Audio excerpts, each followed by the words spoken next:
Hello there, Mr. Sholale here, and you're welcome to Leadership Lessons with Big Josh.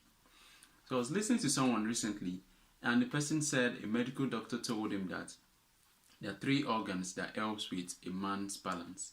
Three organs that mainly helps with a man's balance. The first one is the brain, second one is the heart, and the third one is the inner ear. And so I was thinking about this, and that's why it's surprising. The inner ear helps with the balance. The outer ear is mainly for the hearing. The only time you hear with your inner ear is when you speak. And that's why if you record yourself and you play it back, you are kind of surprised at the change in the sound, because every time you speak, you've always added to the inner ear. What am I trying to bring out here? Whatever you say in the inner ear is what you say in the inner ear that really stays with you the most. And that's why I'm still speaking about watch your tongue. Whatever you say to yourself stays with you more than what other people say to you. So your inner ear kind of like creates that balance. Your inner ear is whatever you accept into you, or whatever you allow your inner ear to dwell upon, that is what stays in you.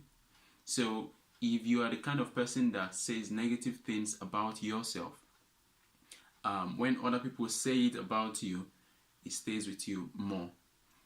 But if you are always the person that says positive things to yourself, then when the negative things come, you can at least kind of clear it out most of the time.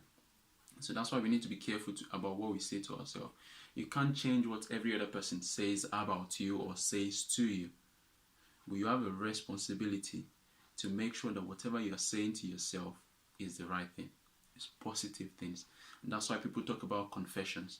Confessions is not just about what you're saying, but about what you're hearing. Because your inner ear is hearing what you're saying. So I would implore you to say good things to others, things that will build them up, because you don't know what their mental health or what they may be feeling at that point. But you have the most responsibility to yourself to say positive things about yourself.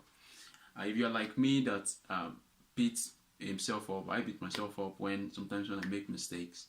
I'm still learning how to encourage myself. But something I've learned is that when I make mistake, I don't say anything negative about myself.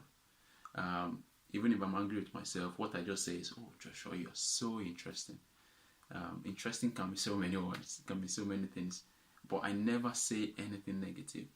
And that's an habit I've kind of like inculcated. I think it will be helpful for you also.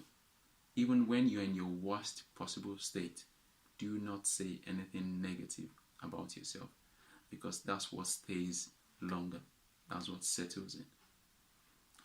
My name is Joshua Lalaye, and this has been Leadership Lessons with Big Josh. I hope I've been of help today. Until next time, bye-bye.